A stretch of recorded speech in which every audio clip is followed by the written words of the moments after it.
Dr. Marcus Hume, brilliant physicist, terrible human being, a man who could solve the mysteries of quantum entanglement, but couldn't maintain a single meaningful relationship. Just one more equation, one more variable. Happiness is just around the corner. When I finish this project, everything will fall into place.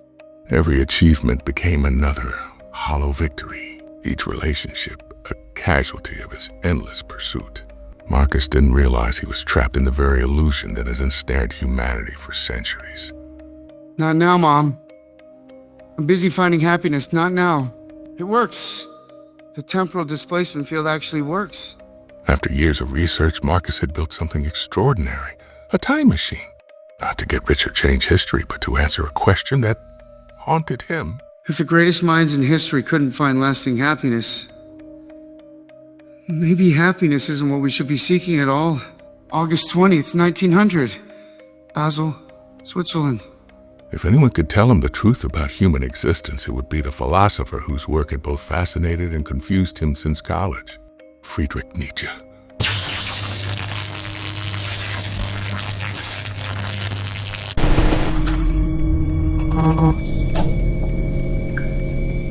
So this is what becomes of mankind's ingenuity.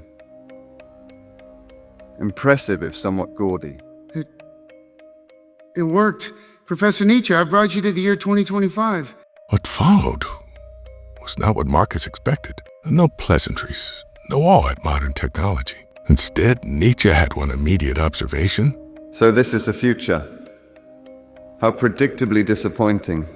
Standing there in a world of smartphones and quantum computers, the philosopher didn't marvel at humanity's technological progress. Instead, he saw straight through to what hadn't changed in over a century, the fundamental weakness of the human condition. Everyone is weak. Every mind I see is feeble. You, watching this, you are weak. That's a bit harsh, don't you think? Why? Because people don't think.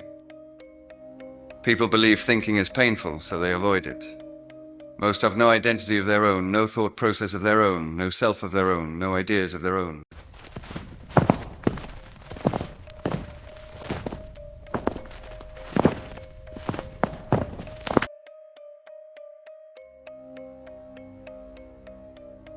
You believe you are the hero of your own story, don't you? But my friend, you're merely a side character. I'm a respected scientist. I've made breakthroughs that... I know this message is brutal, but this brutality is life itself. This is what I call slave morality.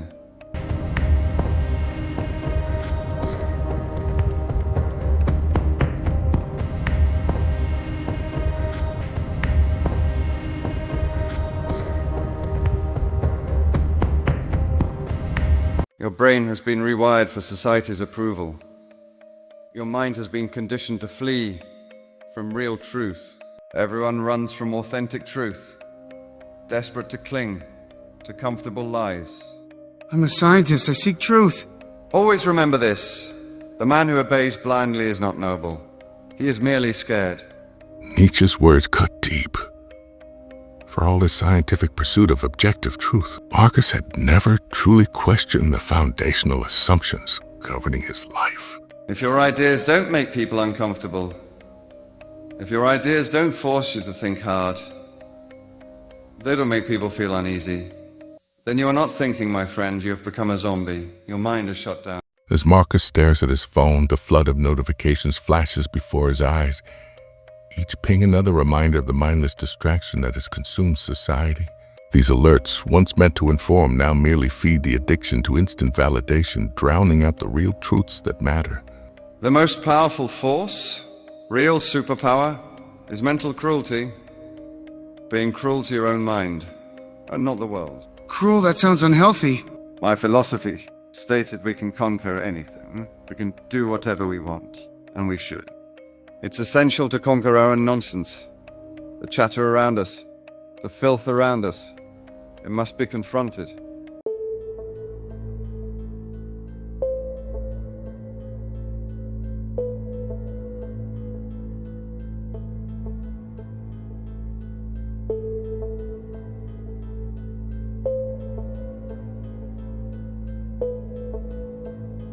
People talk about discipline.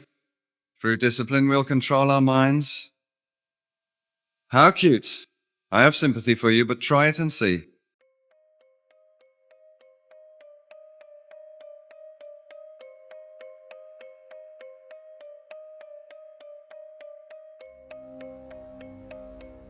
What we need is bitter truth.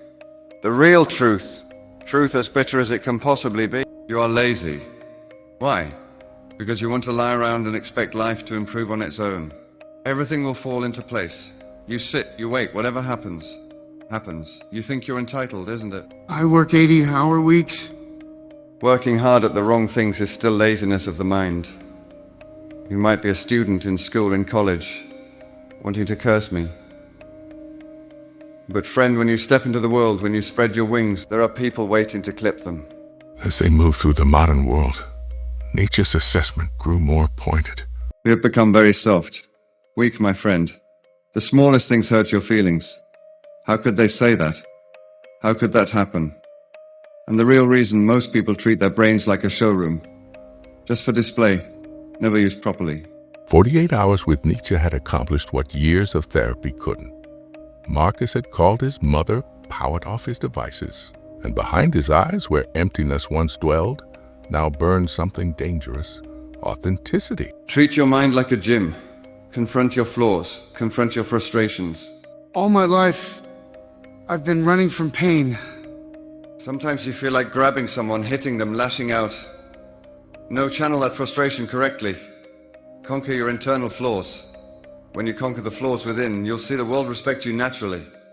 As Marcus stares at his phone, her contact still saved after all this time, the weight of loss crushes against his chest. 3 years together, dissolved into digital memories and unanswered texts. His thumb hovers over her name, a habit formed from countless nights of almost calling, almost apologizing, almost begging her to return. The pain isn't dulled by time as everyone promised. It has only crystallized, becoming more precise, more exquisite in its ability to wound. Many people want to be good. They want to be good boys, good girls. They try being good, which is admirable. You should first become dangerous, then become good. Dangerous? First, kindle that fire within you. I didn't believe in good and bad. I believed in power and authenticity. How much strength, how much capability it brings. With each app deleted, a small rebellion ignited inside him. Social validation, digital applause, algorithmic dopamine, all sacrificed on the altar of something Marcus had forgotten existed: sovereignty. As he cleared away months of accumulated debris from his lab, he wasn't just organizing space, but excavating a self long buried beneath achievement and distraction. If you're trying to be liked, trying to be soft-spoken, trying to make people swoon at your voice, then my friend, you're just another sheep in the herd. Be dangerous, bring the storm, but bring that storm with such discipline that no one can climb over you.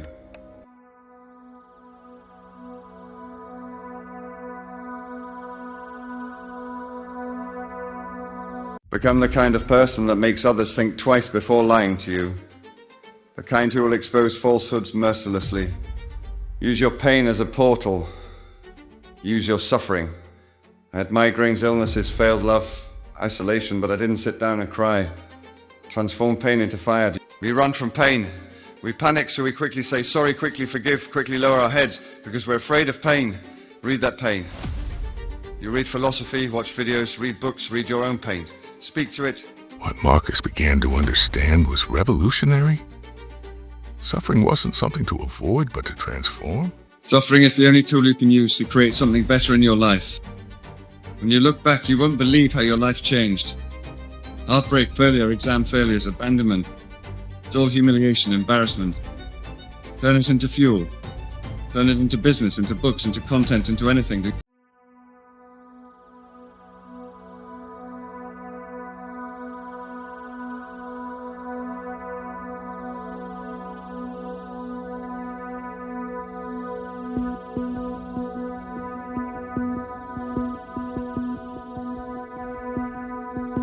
Remember, to live is to suffer.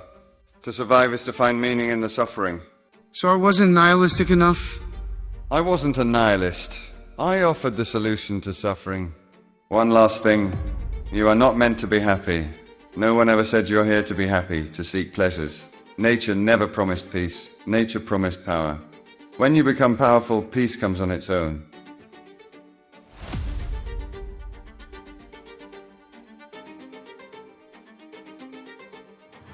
This world is built brick by people who bled, who exercised their minds. If you just want to feel good, turn off this video. It's useless, worthless. Go back to what you were doing. But if you want to build respect, to be remembered, to instill awe in others, start today, friend. What are you waiting for? In 2 years, 3 years, 5 years, you'll be in the same place. So at least do something. At least start something.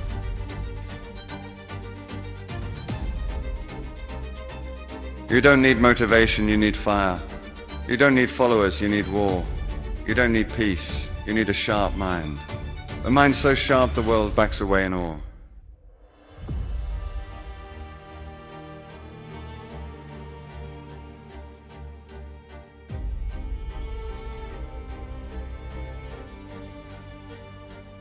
To win in life, I needed to build a mind.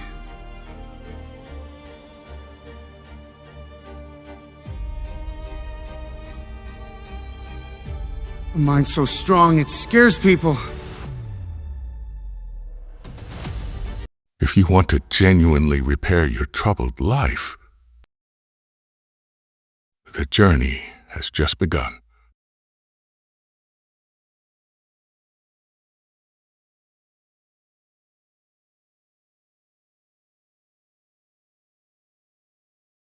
To be continued.